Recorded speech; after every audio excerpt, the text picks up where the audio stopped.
Tu sais que j'ai fait 2 entrevues, juste pour te dire avant de commencer. 2 entrevues, je t'ai rendu à 10-12 minutes, j'ai pas pesé sur rec. C'est tellement frustrant, puis tu dis aux gens, je suis désolé. Mais là, il est parti. OK, on y va avec celui-ci, comme ça. Parents et amis, avec Gilles Parent. Bien le bonjour, bienvenue. Mon invité est un communicateur hors norme. Il a encore le feu sacré malgré les années passées dans le métier radiophonique. C'est une façon polie, André, de dire il a fait longtemps. Et la radio ne l'a pas guéri totalement. On aime encore ça, comme on l'a dit, on aime toujours ça. Est-ce que c'est un record chez Parents et Amis de 2 fois? Oui. OK. C'est le premier content. Puis de ce que je lis, de ce que j'entends, puis des commentaires que j'ai, André, si c'est une fois par mois, le monde ne se plaindra pas. On verra si on a des sujets d'intérêt. Si tu es assez gentil pour m'inviter, je serai certainement capable d'accepter. Les auditeurs vous ont beaucoup écouté, André, puis ceux qui l'ont fait savent que vous avez une passion pour l'aviation et l'aéronautique. Votre fils René est maintenant pilote de ligne chez WestJet.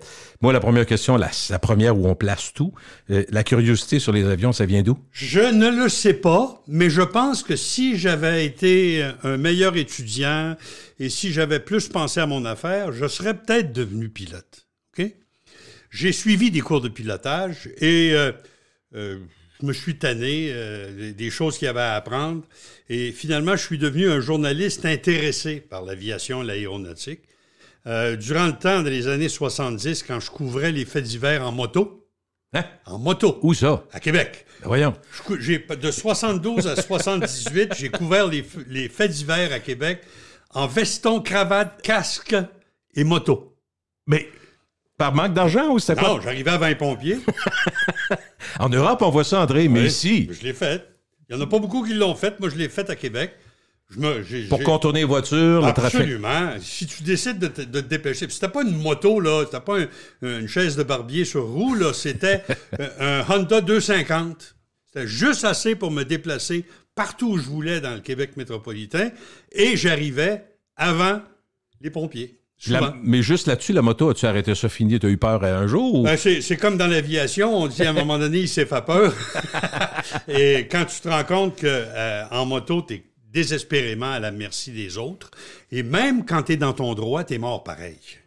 Ouais. Et ça m'a arrêté. Mais je l'ai fait, puis j'ai le kick d'arriver à 20 pompiers, puis de couvrir large avec ça m'a... Et dans mon métier de fait divers, j'ai couvert beaucoup d'événements relatifs à l'aviation.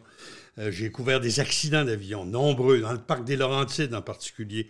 Je me souviens, dans le parc des Laurentides, on a fait une pierre 2 coups.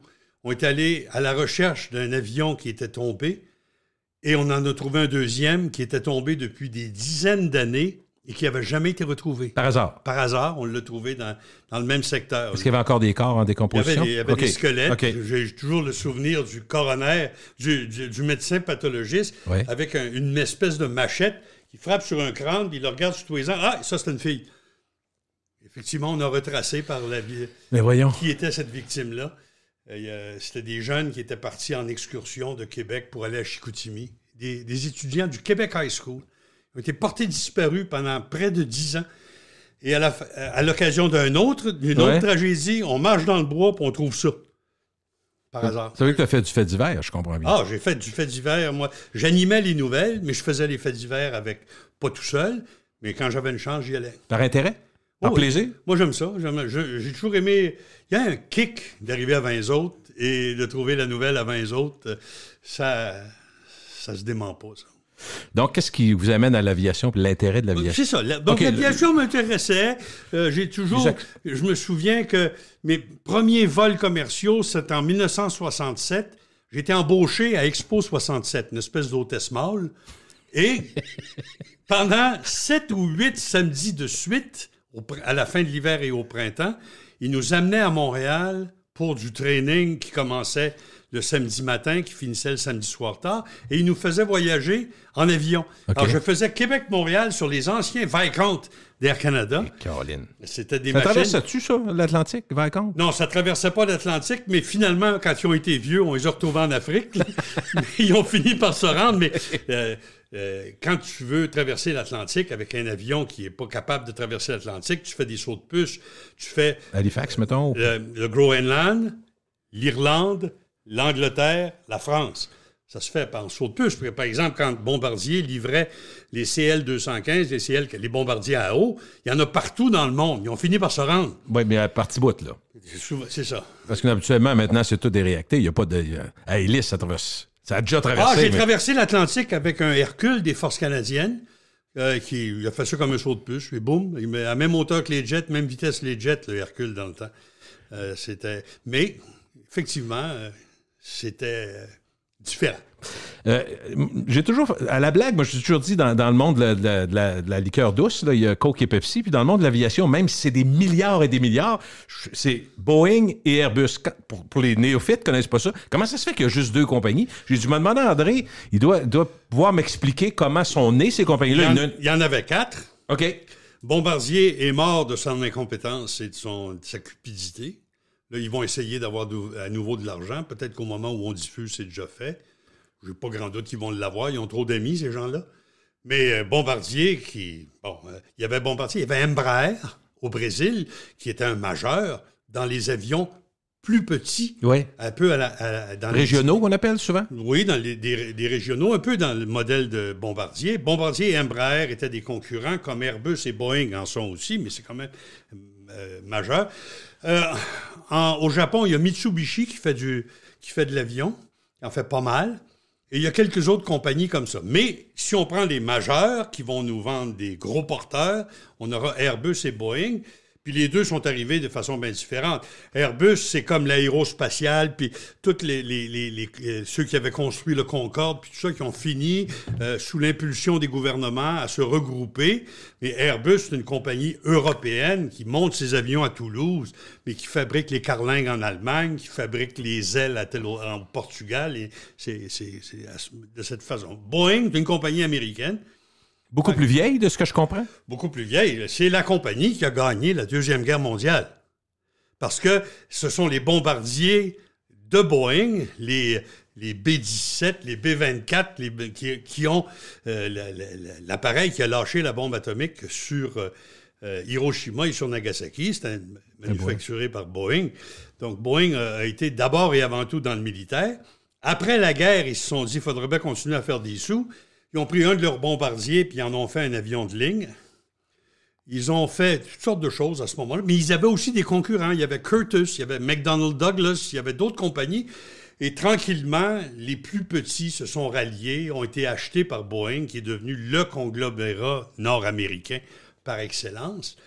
Et Airbus faisait la même chose en Europe. Ça veut dire que ce qu'on voit moins, c'est le côté militaire. Pour une compagnie, mettons, en gros, là, André, mettons Boeing ou Airbus, parce que les deux en font du militaire, c'est-tu 50-50 ou c'est le civil? Moi, je dirais que c'est 70% militaire. Et bâtins. Là, tu m'étonnes. Parce que... En termes d'argent, pas en termes de volume. En chiffre d'affaires. Le chiffre d'affaires, parfait. Boeing fait dans le spatial. Boeing fabrique des fusées. Boeing fabrique des vaisseaux spatiaux.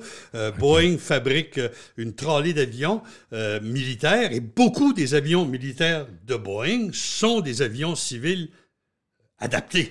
Comme Airbus, qui vient de sortir une machine, je pense que c'est le 400, le A400, qui est une machine militaire à hélice, puis qui est extraordinaire, là, une machine là, pour aller dans un pit de gravel avec un quadrimoteur là, sans difficulté. Est-ce que c'est la recherche militaire de ces compagnies-là qui amène les innovations dans le civil ou le contraire? Les deux. Les deux? Les deux. Parce qu'on disait, quand on parlait de la NASA, on disait toutes les découvertes scientifiques, André, ça sert après ça à l'économie américaine. Oui. Dans le cas de l'aviation, ça a joué dans les deux sens. Il y a des avions civils qui sont inspirés d'avions militaires et vice-versa. Okay. Par exemple, le plus grand succès commercial de l'aviation avant le 737, c'était le DC-3, le fameux DC-3, l'avion à Duplessis. Tu sais, ouais. C'est un avion qui a, qu'on appelait, je crois, un C-47, qui a fait le débarquement de Normandie, qui a lâcher les parachutistes à la grandeur de l'Europe. C'était le véhicule de l'invasion en Normandie. C'était le DC-3 militaire. Après la guerre, ils ont refait de l'intérieur, puis ils ont changé des affaires, puis c'est devenu un avion civil. Mais la guerre a joué un rôle immense dans le développement de l'aviation. C'est curieux, je t'entends dire, ils ont refait de l'intérieur. En fait, je me rappelle d'être une fois, c'est une anecdote, mais je pense que ça va nous amener à discuter de quelque chose qui est probablement plus fréquent dans l'aviation qu'on peut le penser.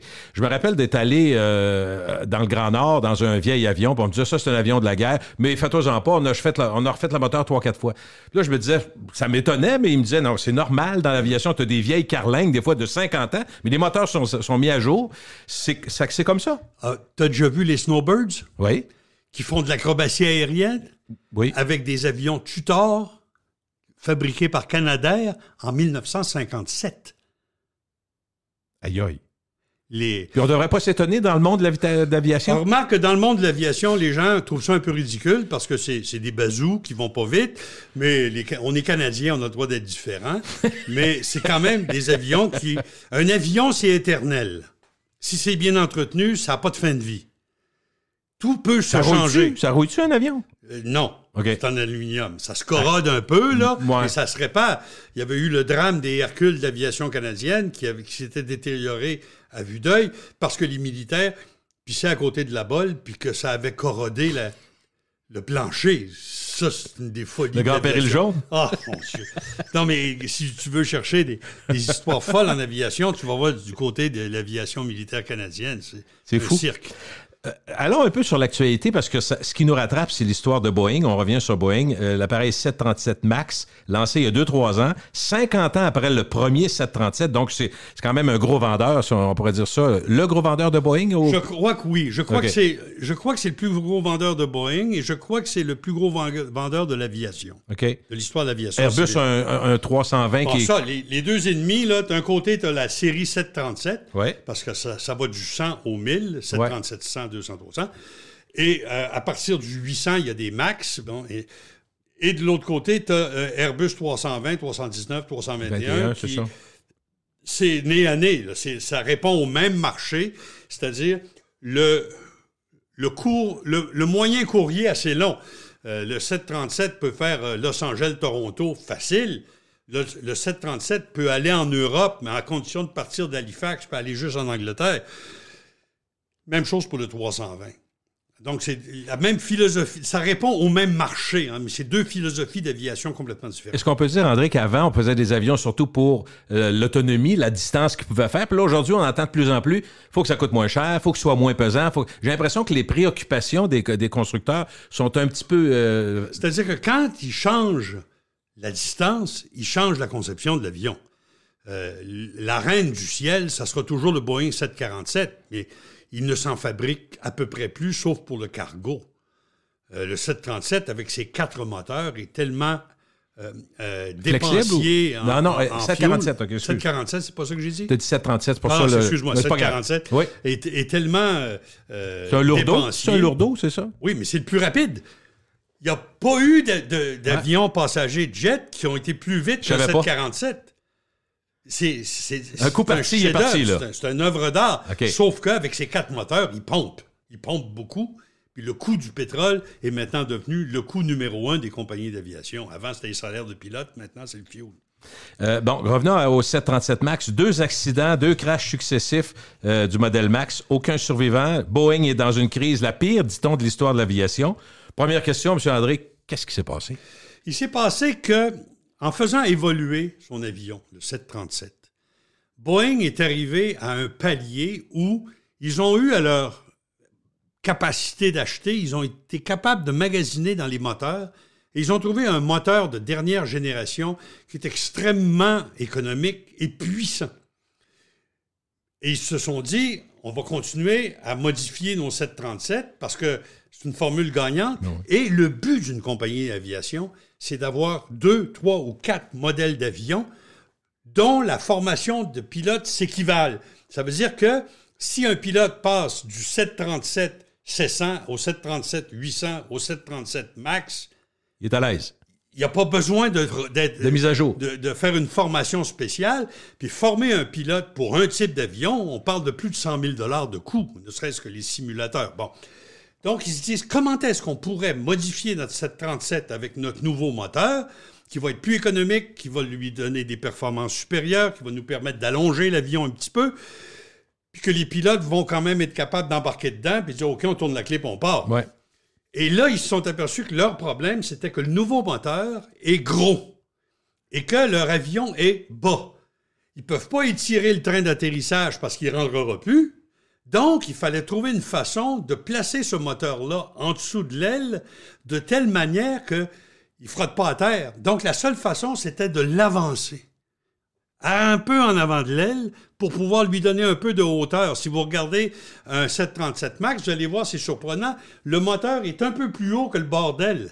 Le haut du moteur est un peu plus haut que le bord de l'aile.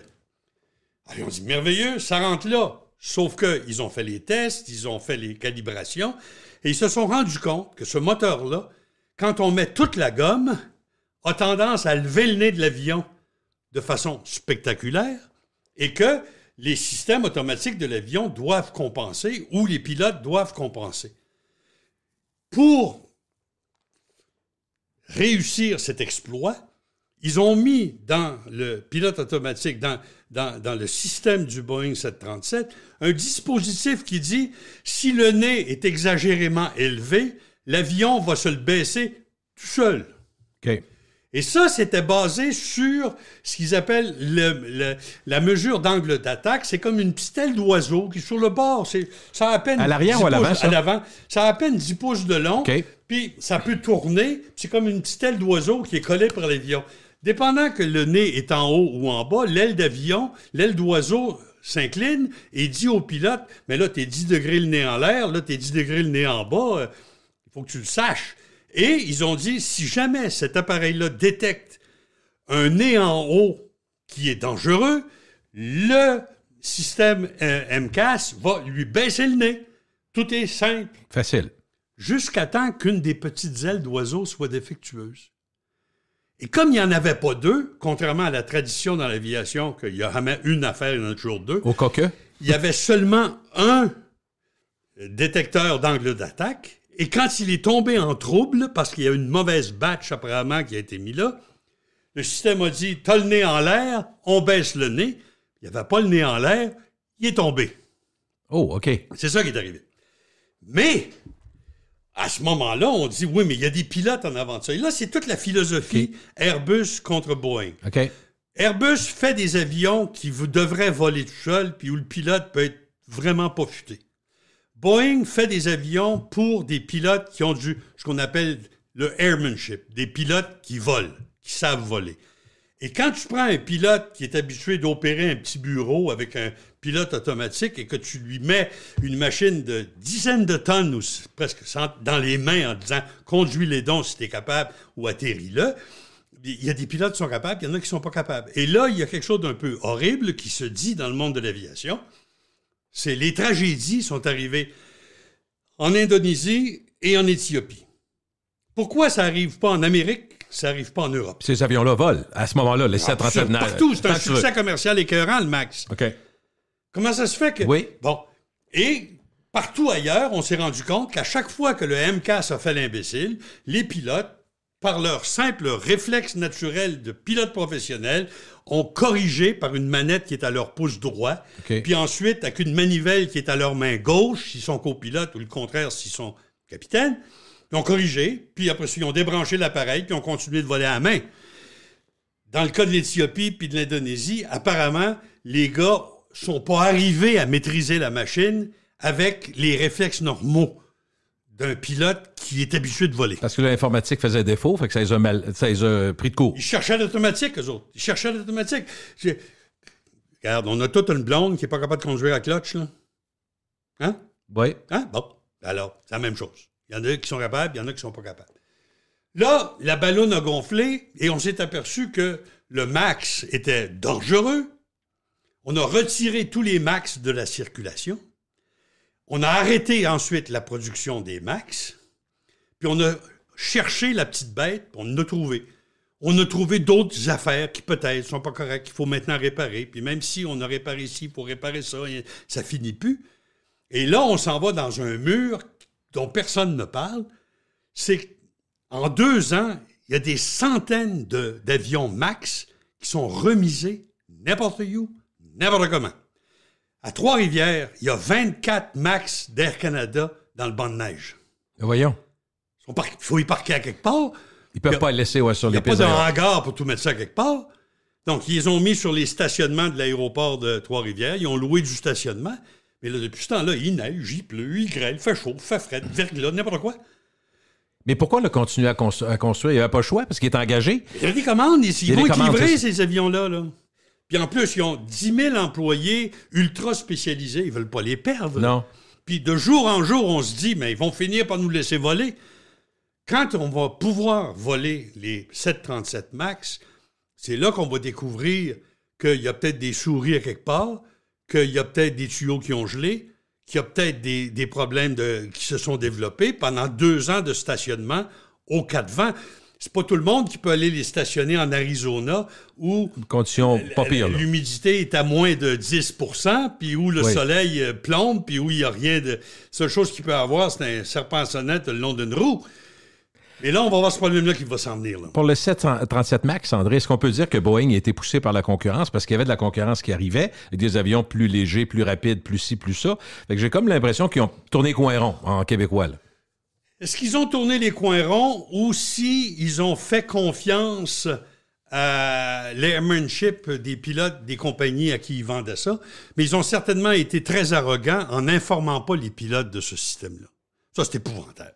Regarde ça, il mérite un coup de pied dans le cul. Ça n'a pas de sens d'avoir Plusieurs pilotes l'ont dit sous le sceau de l'anonymat aussi. Oh. On ne comprenait pas qu'est-ce qui se passe. Puis, il y a eu des défaillances, j'ai bien compris, en test de vol, comment on appelle ça? Oui, en test de vol. En test de vol, ils disaient il y a des choses qui sont curieuses. Puis quand les pilotes disent, moi, ça me fait peur, peut-être que c'est un monde qu'on ne connaît pas, là, mais on a avisé nos supérieurs, puis il n'y a pas eu de suivi.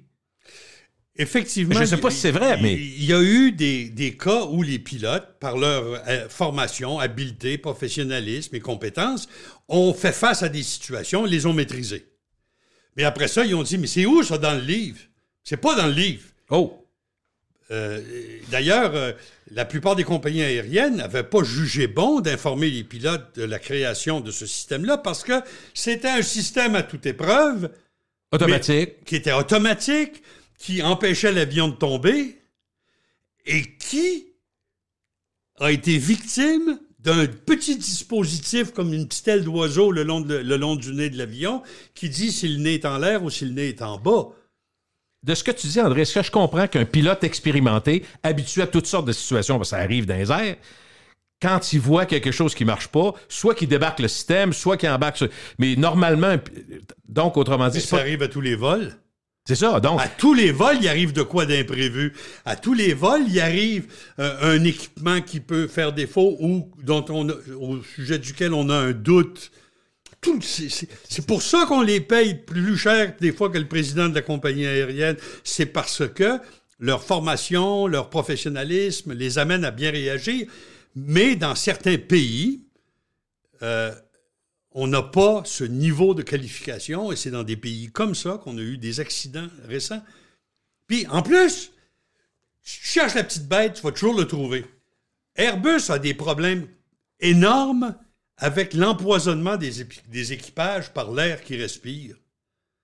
Personne n'en parle. Dans le monde de l'aviation, on sait que les moteurs, les jets, pour un avion, c'est un ballon. Plus il monte, plus il faut le gonfler pour que les gens respirent comme s'ils étaient à terre. Parce qu'à 40 000 pieds, tu survis 30 secondes si tu n'as pas d'air. Donc, il faut gonfler l'avion pour que toi, ton corps pense que tu es à terre, mais dans le fond, tu es à 40 000 pieds où il faut être. Ce qu'on appelle la pressurisation? La pressurisation se fait OK. Dans un moteur de jet, jusqu'au dernier, là c'est changé, mais dans un moteur de jet Airbus, Boeing 737, la première partie du moteur, c'est un compresseur. La deuxième partie du moteur, c'est des brûleurs à l'huile. Et la troisième partie du moteur, c'est une hélice qui tourne pour faire tourner le compresseur qui est en avant. Pendant ce temps-là, les exhausts en arrière poussent l'avion. OK, on se comprend? Oui. Dans la première partie en avant, le compresseur, il y a des sorties d'air qu'on appelle le bleed, le segment du moteur. OK.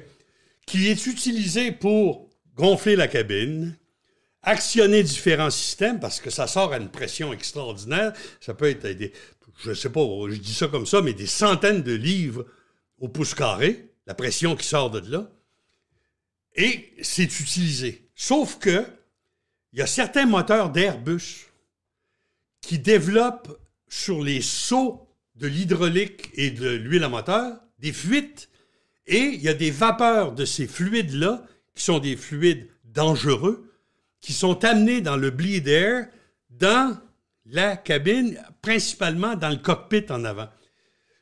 Dans le cas du Boeing 737, il n'a pas ce problème-là. L'alimentation en bleed n'est pas la même. Mais dans le cas de certains Airbus, il y a des gens qui sont morts, il y a des gens qui ont été rendus incapacités permanentes jusqu'à la fin de leur jour, parce que, et c'est une odeur qui ne trompe pas. Si jamais vous êtes dans un avion et que ça sent les petits pieds, les pieds sales, c'est pas parce que votre voisin a oublié de prendre sa douche, c'est parce que le moteur a commencé à manger son huile de lubrification. C'est surtout Airbus que ce problème-là? C'est seulement Airbus jusqu'à maintenant que j'ai entendu. Peut-être qu'il y en a ailleurs, mais moi, je l'ai entendu Airbus. Il y a un capitaine d'Airbus, je pense que c'est British Airways, mais une compagnie britannique, qui a viré fou au point qu'il est parti en congé de maladie, puis il a fait un hold-up dans une banque, puis on ne sait pas pourquoi il a fait ça. Complètement capoté. Après avoir respiré ces gaz nocifs qui viennent de la turbine du moteur. Ça n'arrive pas à tous les vols. Non, je comprends. Et ça met tout le monde en alerte. Puis il y a des poursuites énormes de ça, des syndicats de pilotes en Europe. Donc, ça nous montre que Boeing a des problèmes, mais Airbus aussi. Tout le monde a des problèmes. Regarde, Ford, Chevrolet, n'importe quoi. Regarde. Airbus 320, Boeing 737, c'est comme autrefois un Crown Victoria et un Chevrolet Caprice. Oui, c'est ça. Mais d'ailleurs, ça m'amène à la question, tu sais, dans le monde de l'auto, parce que ton exemple est bon, tu sais, entre une BM, mettons, puis un Dodge, on sait que la BM est mieux construite. On n'est pas obligé d'être d'accord, le prix, puis tout ça, mais tu sais que c'est pas la même chose. Mais moi, quand je regarde Airbus et Boeing, j'ai l'impression que c'est deux sœurs qui font la même affaire. Pour un pilote, pour qu'un connaisseur comme toi, mettons, y a-t-il quelqu'un qui peut dire, moi, j'aime bien mieux conduire un Boeing ou c'est la même affaire? Les pilotes qui sont pilotes vont aimer mieux conduire du Boeing. Les pilotes qui sont plus informaticiens vont aimer mieux voler du Airbus. Le Airbus a un ordinateur dictatorial. Rappelez-vous le pilote-chef de Air France, M. Asseltine, qui un jour, avec le premier Airbus 320 d'Air France, est allé donner une démonstration devant un spectacle aérien, quelque part en Lorraine ou en Alsace, puis il est rentré dans le bois. Vous rappelez-vous de ces images-là? On voit l'avion qui fait une passe, il n'est jamais capable de remonter, puis très, très, très haut niveau. Ah, oui, oui. Il descend dans les arbres, puis à un moment donné, tu vois la boule de feu, là. La compagnie, Airbus et Air France ont mis ça sur le dos du pilote. Le pilote, lui, a fait un argument, je ne sais pas où c'est rendu, mais il a fait un argument en disant, « Hey, l'avion ne me laissait plus piloter. L'avion a pris le contrôle. » Oh. Ah, tiens, il y a ces deux philosophies bien différentes. Si vous vous asseyez dans le siège d'un pilote de Boeing, vous allez voir, il y a un guidon. Les guidons, là, ça ressemble à des poignées de bicycle là, devant vous. Si vous embarquez dans un Airbus, il y a une petite table avec un ordinateur. Puis à droite, il y a un joystick ou à gauche. Comme un jeu vidéo, là, quasiment. Comme un jeu vidéo, c'est avec ça. Ah, mais c'est deux mondes, là. Mais est-ce à dire, par exemple, ton fils René qui est avec WestJet, il passe-tu de Boeing à Airbus, lui? Non!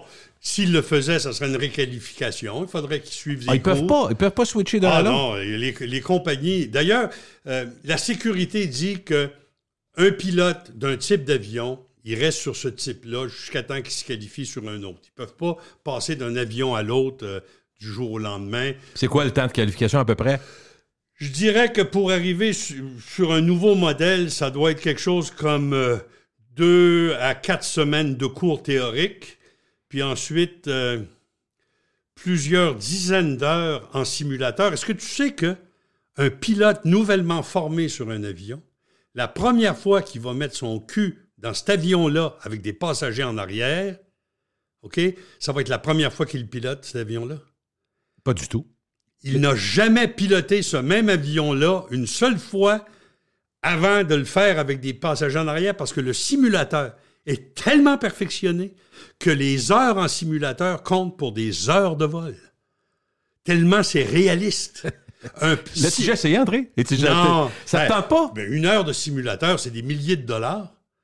T'as pas un petit non, contact? j'ai pas de in. Et d'ailleurs, les simulateurs je sais que les pilotes doivent se requalifier à tous les 6 mois, passer un test. Mais c'est encourageant de savoir ça, André. Avec des urgences qui leur sont présentées, le feu dans le moteur, puis OK. tout arrive durant ça, là, sur simulateur.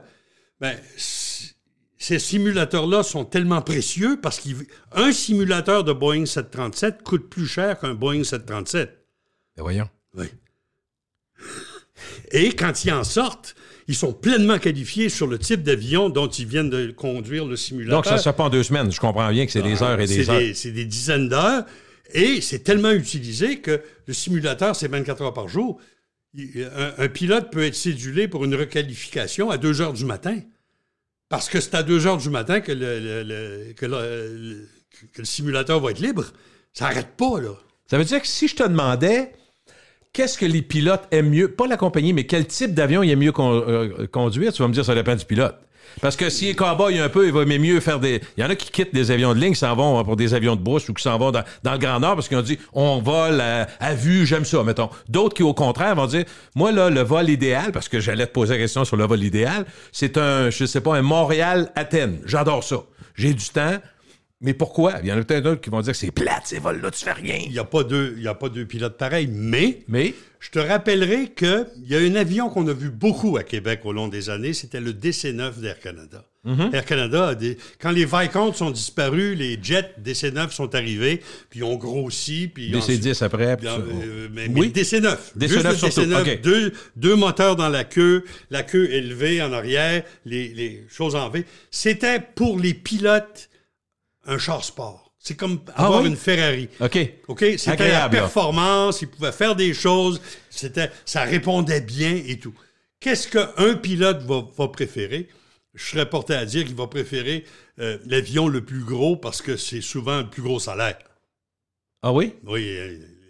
C'est lié à la responsabilité du nombre de personnes? Oui, sur certains types d'avions. Un pilote de Airbus 380 ou un pilote de 747 est certainement beaucoup mieux payé qu'un pilote de 737 ou d'Airbus 320. Est-ce qu'on peut penser que plus un avion est assisté, électroniquement parlant, plus le passager va être confortable? Pas réellement. J'ai l'impression que s'il pilotait à mitaine, on brasserait plus dans le ciel qu'automatique. Pas nécessairement. OK. Je te rappelle que au moment où le DC-10 et le Lockheed 10-11 se faisaient concurrence, c'était 2 avions qui étaient identiques par le fait qu'ils avaient 2 moteurs sous les ailes et un moteur dans la queue.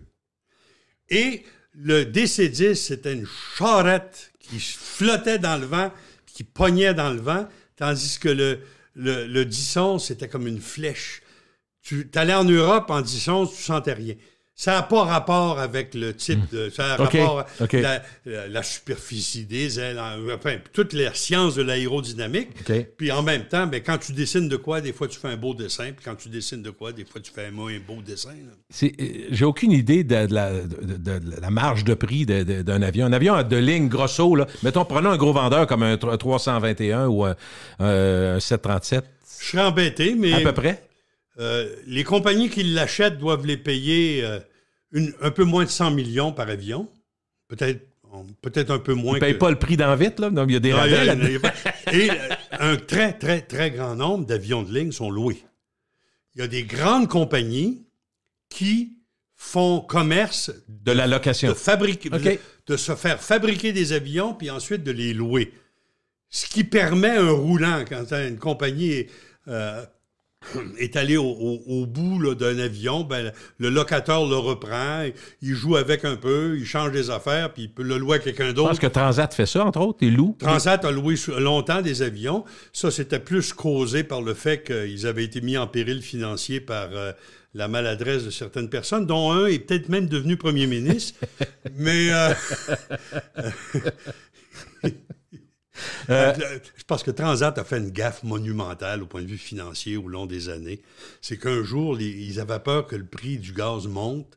Ils ont signé un contrat sur des années à un prix fixe. puis le pétrole a baissé. A baissé. Fait que ça leur a coûté... Il y a quelqu'un qui a payé pour ça, probablement les passagers. Ils ont mangé le bas. Hein. Dis-moi, André, le nombre de vols qui est en progression fulgurante, parce que les Chinois se sont décidés à vouloir voyager, les Indiens aussi, il y a une classe moyenne qui grandit. Dans des pays d'1 milliard, on comprend que ça n'en prend pas tant que ça pour que ça fasse une différence. Alors, est-ce que c'est des défis majeurs? Est-ce que ça touche même l'aviation, ce qu'on voit au restaurant du coin, ce qu'on voit au dépanneur du coin? Ils n'ont plus de monde pour faire la job. Est-ce que le défi d'avoir des pilotes qualifiés, moi, ça me fait peur d'un sens, parce que je me dis, j'espère qu'on ne me dira pas, ben là, on peut se qualifier avec dans le bois de Greg-Jack parce qu'on a besoin. Ouais. J'ai vu, il n'y a pas longtemps, que le Canada, au cours des 5 prochaines années, aurait besoin de former entre 7 et 10 000 pilotes. Oh! Et ça n'arrive pas, présentement. Le mystère, c'est qu'il y a une pénurie, puis c'est la même chose dans bien d'autres domaines, Ouais. il y a une pénurie de personnel et les salaires ne montent pas. Ça, pour moi, c'est un mystère. Puis, parce que pour former un pilote qui va être capable de prendre les commandes de l'avion que tu veux aller en Europe avec, il ne faut pas que ce soit quelqu'un qui vient juste de débarquer d'un Cessna. Par contre, je ne sais pas si tu as remarqué qu'il y a plusieurs écoles de pilotage au Québec qui se spécialisent dans la clientèle chinoise. En particulier Carguer à Saint-Hubert, qui avait eu un accident. Là. Je ne sais pas si tu te rappelles, les 2 Cessna qui s'étaient frappés, puis il y en a un qui était tombé sur un centre d'achat, là, oui. Les promenades Belleuil ou les promenades machin. Là. Bon. Saint-Bruno, je pense, dans ce coin. Promenade Saint-Bruno, oui. Excuse-moi. Ces gens-là forment des pilotes pour le marché chinois. Il y a des jeunes qui sortent de là, sur un Cessna, avec 100 heures de vol, puis qui se ramassent sur le siège de droite d'un Airbus la semaine d'après en Chine. Il ne faudrait pas avoir peur de ça? Il faudrait avoir peur de ça. Je pense à Yvan Méville-Deschênes qui avait dit quelque chose d'extraordinaire un jour. Embarque jamais dans un avion que tu n'es pas capable de prononcer le nom de la compagnie. Tu viens de parler du pilote de droite. Moi, je veux qu'on parle du cockpit. Pas nécessairement les pitons, il y en a beaucoup. Mais bureau. Oui, c'est ça. En même temps, probablement que je parlais à ton fils, il dirait, Gilles, ça t'énerve, là, mais les 4/5e, je touche jamais les pitons. Ça se met à clignoter, me regarder, mais c'est tout ça un peu? Non. Mettons qu'on veut résumer, c'est pas ça pour tout. Bon, mais parle-moi-en de bord. Rien que de réveiller un avion le matin, là, c'est presque 1 heure de travail. Et la façon, il y a une géométrie des pitons, que je ne peux pas te dire dans les détails, mais qui fait en sorte que la main dans le tableau de bord suit une logique. C'est qu'on commence ici, puis on va là, puis on descend là. On part de la gauche, on fait un rond vers la droite. C'est ça, ouais. Ils appellent ça un flow. OK. Mais non, c'est complexe. Et en plus, il n'y a plus... Avant, il y avait des petits cadrans ronds de même, comme des grosses montres qu'il y avait dans le tableau de bord. Maintenant, c'est des écrans de télévision qui leur présentent l'information dont ils ont besoin à ce moment-là. Puis il y a toujours un pilote volant puis un pilote mais les regardant. Deux sont qualifiés de la même... Les deux... OK, les deux peuvent conduire. Piloter, excuse. 50% du temps, c'est un. 50% du temps, c'est l'autre. Supposons qu'ils partent, ils font Québec... Mais pourquoi il y en a un qui est capitaine? Votre capitaine, c'est lui, puis l'autre... Parce que ça prend un seul maître à bord après Dieu, mais maintenant, ils se sont rendus compte que la trop grande autorité de certains capitaines avait causé des écrasements parce que le copilote voyait des choses, puis il n'osait pas parler. Bon. Maintenant, ils appellent ça le cockpit management, c'est-à-dire une façon de communiquer. Si un copilote, même junior, voit un capitaine faire une erreur et ne lui signale pas, il est aussi coupable. OK. Maintenant, c'est devenu une responsabilité partagée. Mais quand ils partent, ils alternent. Il y en a un qui vole, la prochaine étape de la journée, c'est l'autre qui vole, c'est un, c'est l'autre. Et règle générale, le premier vol du jour, c'est le capitaine. OK. Tu t'as dit Dieu tantôt un peu à la blague, mais je comprends qu'il y a un rôle suprême. Je me rappelle que les employés dans les avions, parce que nous, on est plus dans l'avion, nous disent, mettons, on attend quelqu'un, puis ça taponne, puis on attend quelqu'un. Ils ont dit, fais-toi pas. Si le pilote se tanne, on va partir. C'est lui qui décide, c'est lui qui prend la décision. Là, je voulais te demander jusqu'à quel point c'est vrai qu'il, lui, peut décider, on part, on ferme la porte, je vais être en retard, ou on attend, on sort les valises. C'est lui qui décide. À partir du moment où les roues ne touchent plus au sol. Avant ça, OK. C'est le dispatch, le crew management. Le gars qui monte avec son habit jaune, qui rentre, là, puis qui vient jaser. Oui, là. tout le monde. OK. Il y a toutes sortes de responsabilités qui s'exercent. Par exemple, est-ce qu'on part maintenant? Est-ce qu'on attend? Est-ce qu'on fait telle réparation ou si on la fera à l'autre étape? Et ça se décide avec le bureau. Chaque compagnie, ils ont toutes les facilités de communication écrites et parlées avec leur bureau n'importe où. Dieu, c'est dans les airs. Donc, tu me dis, Dieu, c'est dans les airs. Aussitôt que les roues ont quitté le sol, le capitaine peut faire ce qu'il veut. Sortir, s'il trouve que des fois on a entendu ça, on atterrit plus vite parce qu'il y a un énervé en arrière qui est souple, qui dérange tout le monde, il est dangereux. C'est le capitaine. OK, puis il sait que ça coûte de quoi arrêter, là. L'imbécile, il y a quelque temps, qui s'est levé dans un avion de WestJet, il a dit « Moi, j'ai la grippe chinoise, là. » Tu sais, le maudit fou, là, qui voulait faire une vidéo pour mettre sur son site Internet, là. Ben, lui, d'abord, il a été accusé de méfait. Il va passer en cours criminel. Puis WestJet va lui envoyer probablement un compte d'environ 250 000 $ pour le détour qu'il a fait faire. Là. Oh. Mais c'est le capitaine qui décide. Toujours le capitaine qui décide. On va parler d'un long vol. Qu'est-ce qu'ils font, les pilotes? Parce que tu dis qu'ils travaillent beaucoup avant de partir. Mais ils dorment? Ils dorment. Sur les très, très longs courriers, il y a parfois 2 équipages avec une chambre à coucher cachée à quelque part que tu vois comme pas. dans les grosses vannes? Oui, comme mieux que dans les grosses vannes.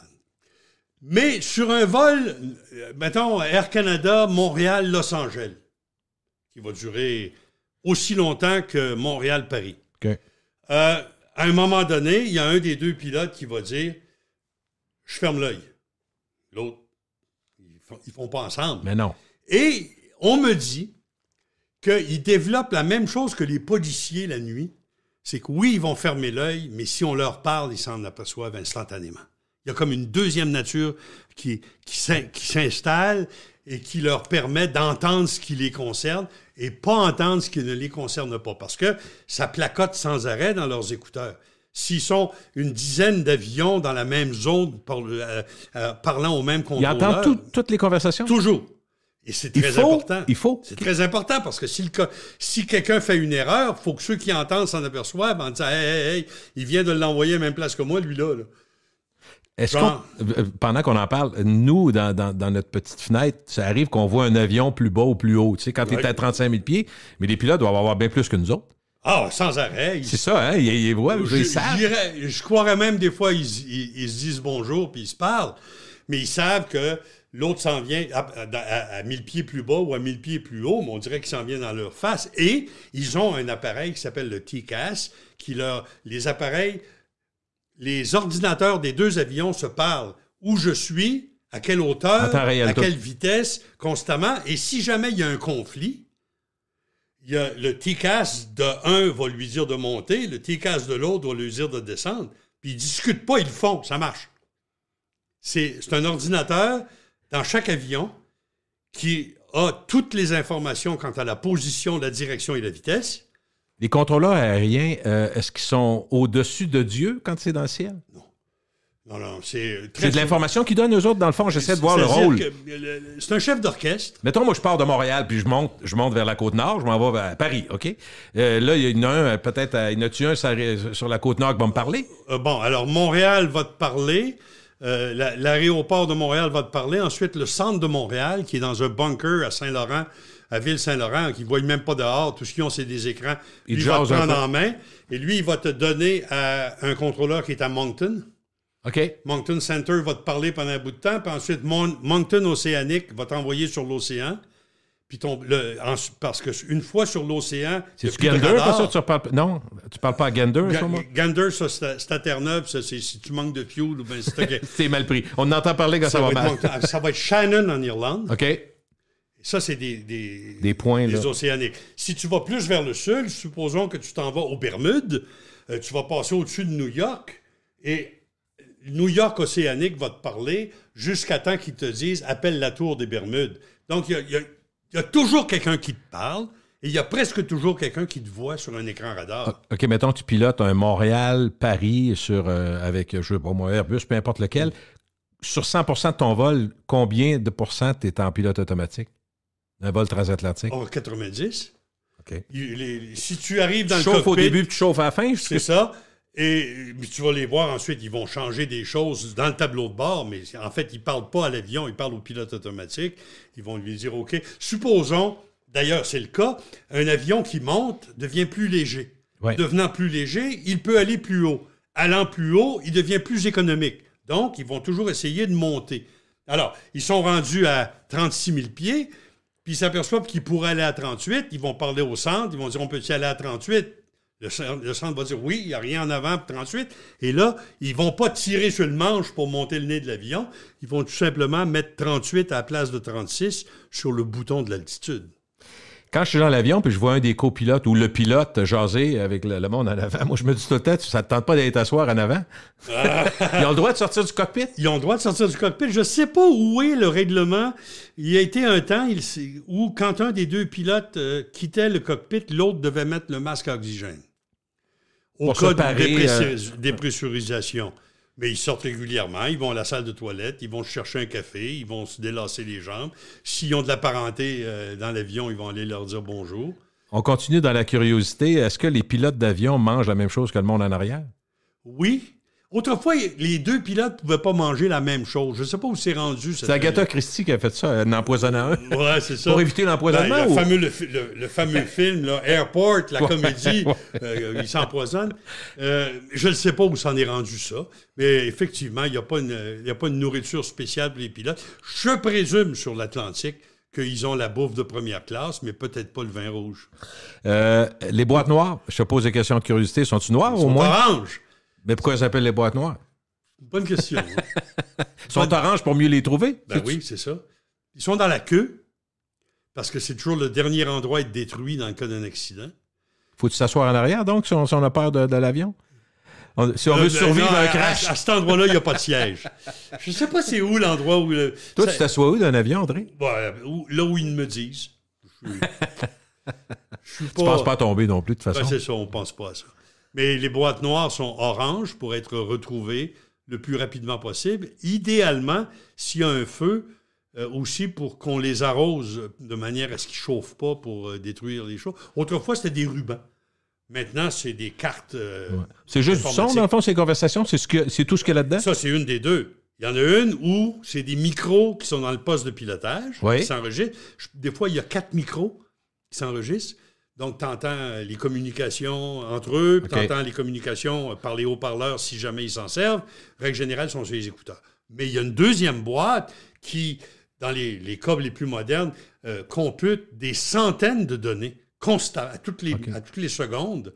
L'altitude, n'importe quoi. Tout ce qu'il y a de... OK, tout. La pression d'air, le flot de fuel, toutes les données techniques mesurables sont enregistrées.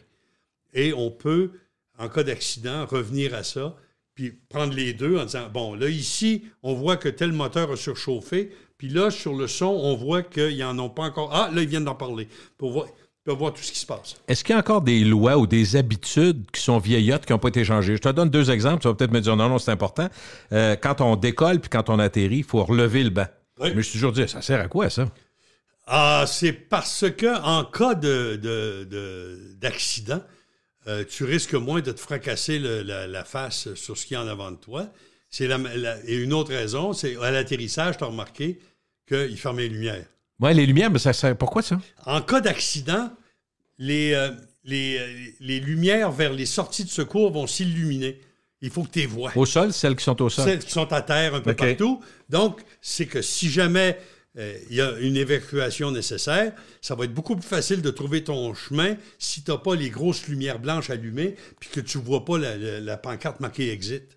J'ai peur d'avoir l'air fou avec ça, mais ça ne sera pas la première fois dans ma carrière. Moi non plus. Hein? Mais il y a quelqu'un qui me dit, puis là, je ne veux pas dire comme il me l'a dit, mais je vais essayer d'être que les ailes d'avion sont étonnamment flexibles en vol. Ah mon Dieu, oui. Sans dire que c'est comme un oiseau, puis que ça lève de 25 pieds, mais jusqu'à quel point, moi, c'est ça que j'ai dit, attends un peu. Là, je dirais qu'à la pointe d'un 747, la pointe de l'aile, il y a un mouvement de plus ou moins 6 pieds. Donc, le gars ne me mentait pas. C'est flexible comme ça. C'est nécessaire. Ben, ça casserait? Ben, c'est ça.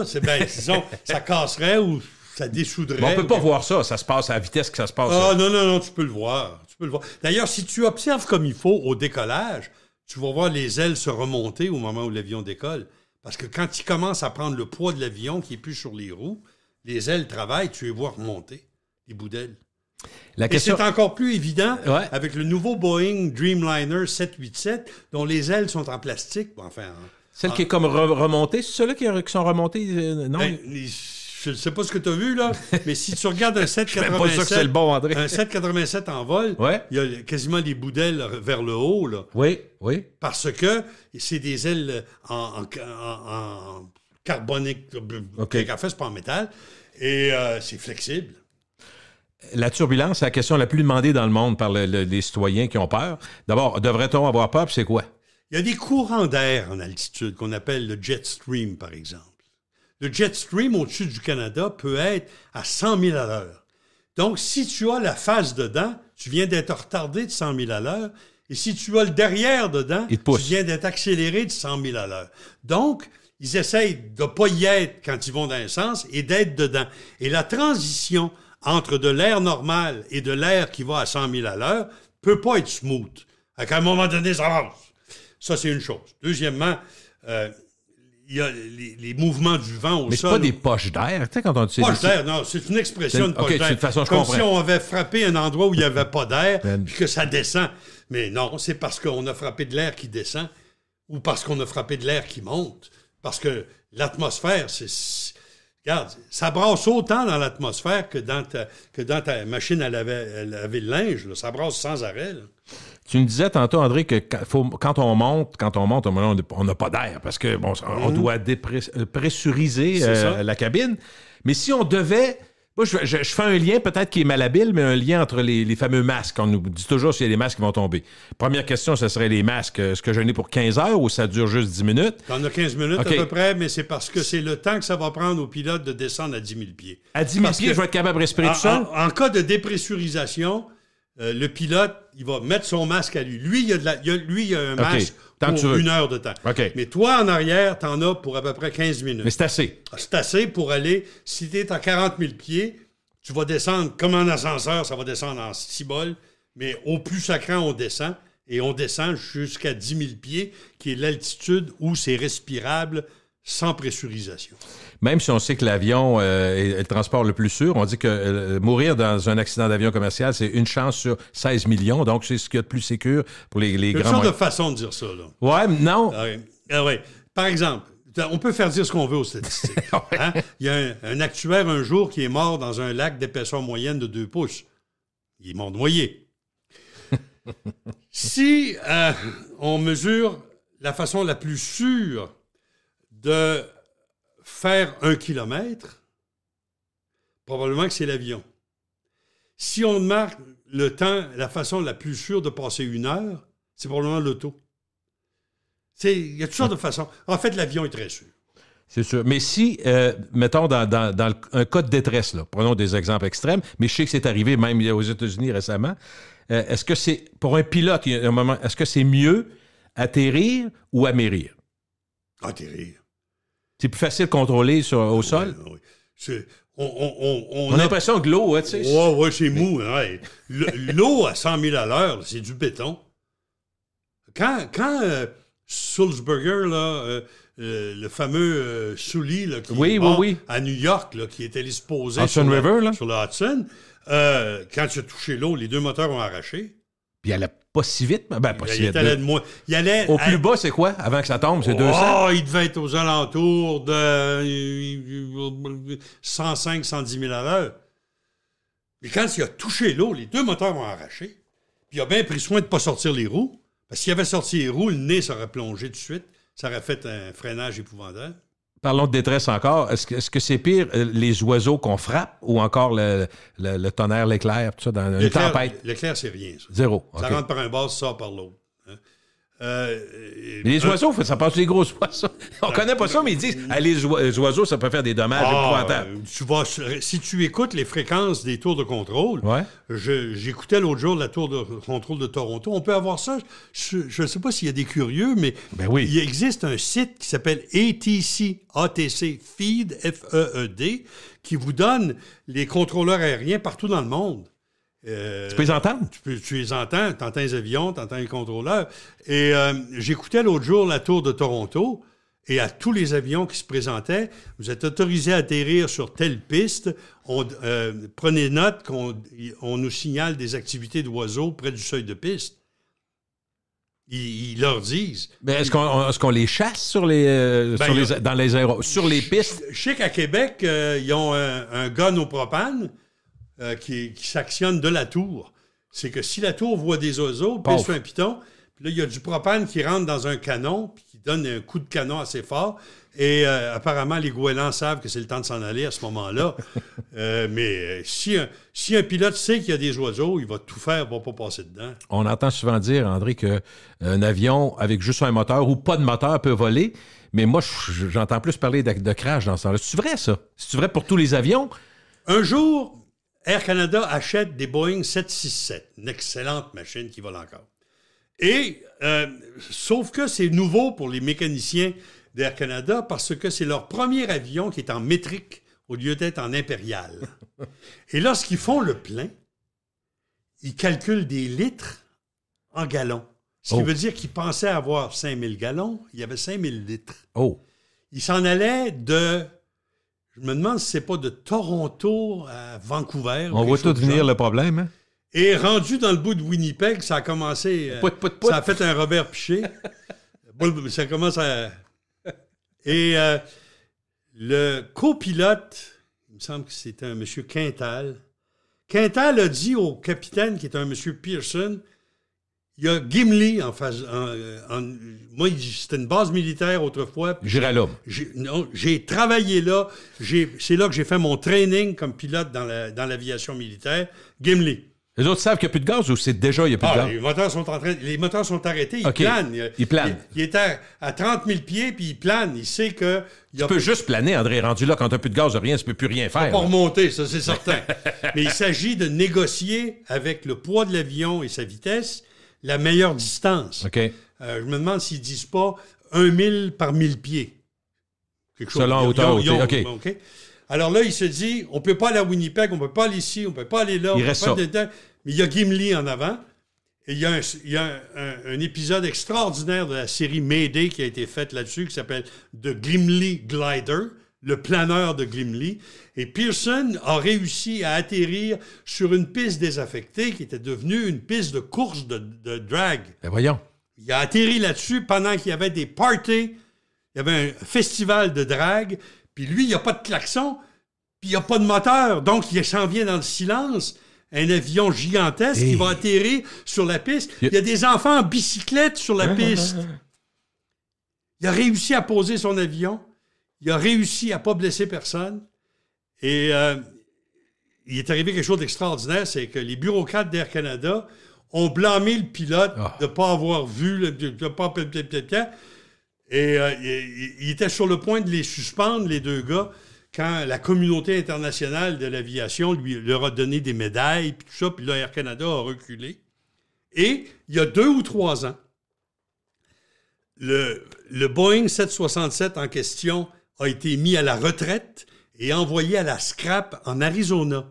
Et pour le dernier vol de cet avion-là, on a ressorti M. Pearson de sa retraite, on l'a assis en première classe et on l'a envoyé porter son planeur en Arizona et les contrôleurs aériens de Toronto ou Montréal jusqu'en Arizona ont convenu que le nom de ce vol-là, ça ne serait pas Air Canada 422 ou ça serait The Gimli Glider is cleared.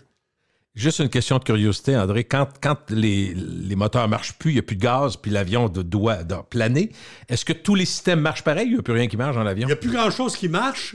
Sauf une base, peut-être? Dans le cas du 767 de Gimli, beaucoup d'avions ont, et je me demande si Sully ne l'avait pas lui aussi, un espèce de ventilateur qui se déploie sous l'avion en urgence, avec une hélice, une hélice qui tourne, et en tournant, va donner un peu d'électricité et un peu d'hydraulique pour le minimum, avoir quand même un minimum de contrôle. Oui. C'est ma dernière question quand même, c'est un beau tour, moi j'adore. Avec les nouveaux avions, c'est une question un peu hypothétique, mais mettons les nouveaux avions, puis tu as une situation critique, assistance constante, mettons, parce que les communications vont bien, mais on doit atterrir un avion, puis c'est pas... Les pilotes, mettons, sont plus là. Là, je me sens à l'extrême total. T'es mort. OK, il n'y a rien à faire. Je peux pas demander à quelqu'un si qui... Si t'as pas de pilote même dans si l'avion... c'est techniquement puis informatique... Non. OK. Non. Fais ta prière, bonsoir. Même dans le film, il y a une poupée gonflable à un moment donné qui prend une commande. Mon instinct à moi me ferait dire que si t'es dans un Boeing ou un Airbus puis que les deux pilotes sont morts, t'es mort. As-tu l'impression que ce que tu as partagé comme plaisir de l'aviation à ton fils l'a amené là, ou c'est complet? Ça t'a surpris qu'il s'en aille là? René? Lui seul pourrait répondre à cette question-là. Mais je t'avouerai que quand il était petit garçon, et j'avais un vieux Jeep 77 Toyota, dans le temps où c'était des vrais Jeeps, et il était petit garçon parce que j'avais pris son banc d'enfant et je l'avais fixé en permanence sur le siège du passager du Jeep à côté de moi. Et quand on allait faire des tours d'auto, il me demandait souvent d'aller à l'aéroport et on allait sur la route Jean-Gauvin. Oui. Au bout de la piste la route de terre, 24. Là. Oui, au bout de la piste 24 et à l'entrée de la piste 6. On allait là et on regardait les avions atterrir et j'ai toujours eu un petit radio pour les entendre. Et je me souviens que René était intéressé par ça. Un jour, il a voulu faire de la radio jusqu'à temps qu'il rencontre ce qu'il y avait de pire comme patron, qu'il l'a guéri de la radio. Et il avait commencé en amateur à faire de l'aviation. Il avait son brevet de pilote. Et quand il a vu que la radio, c'était juste une façon d'être pauvre, c'est ainsi, il est parti chez Grondère dans la Beauce, à Saint-Frédéric, où il a fini ses données commerciales, vol aux instruments, vol multimoteur. Et il a commencé à faire du taxi pour Grondère. Il a même été le pilote de Jean Charest à un moment donné. OK. Des avions plutôt privés, ceux-là? Pardon? Plutôt privés, ces avions-là? Oui, c'est des avions qui appartiennent à Grondère et qui existe encore, une compagnie merveilleuse. Une des seules compagnies au Québec à être propriétaire de son aéroport. Et après ça, il est allé travailler dans l'Arctique sur les ambulances aériennes. Il était capitaine sur les ambulances. Tu sais, ceux qui disent qu'ils vont au sud, mais qui s'en vont à Yellowknife. Est-ce qu'il va à la vue dans le Grand Nord? Ils ont un peu d'instruments, mais c'est surtout à vue. Et, oui. Mais tu apprends quand même de ça. Mais c'est aussi une région où tu fais du vol de nuit avec des lunettes fumées, où tu fais du vol de jour à noirceur. OK. 12 heures, 15 heures. C'est bon, okay, bon. Et de là, après avoir... Il a travaillé quelques années comme capitaine sur les ambulances aériennes dans l'Arctique. Puis là, regarde... C'était de la vraie aviation. Il s'en ennuie encore, je pense. Il le dit, en tout cas. Puis après ça, il est entré chez WestJet. Est-ce que c'est un rêve? Après ça, tu veux toujours aller plus gros ou ça dépend? C'est-à-dire que la carrière implique que tu veux avancer. Oui. Et pour avancer, ce qui fait foi de tout, s'il y a des jeunes qui nous écoutent, qui rêvent de faire de l'aviation, ce qui fait foi de tout, c'est le numéro matricule. Comme dans la police. Ton numéro de badge, ça veut dire que tu es arrivé avant celui qui a un plus gros que toi, puis tu es arrivé après celui qui a un plus petit que toi. Même chose dans l'aviation. Donc, à un moment donné, là, actuellement, il est premier officier, c'est-à-dire copilote sur les Boeing 737. À un moment donné, WestJet va dire, on veut 30 candidats pour être capitaine. Ils vont aller voir les 30 sur la liste, puis s'il est dans la liste, ils vont y offrir. Il a le droit de dire oui, il a le droit de dire non. Mais sa capacité d'avancement va toujours dépendre de son numéro d'ancienneté. Merci, André. À bientôt. Merci. Merci de m'avoir invité. Puis à ceux qui écoutent, merci de m'avoir enduré.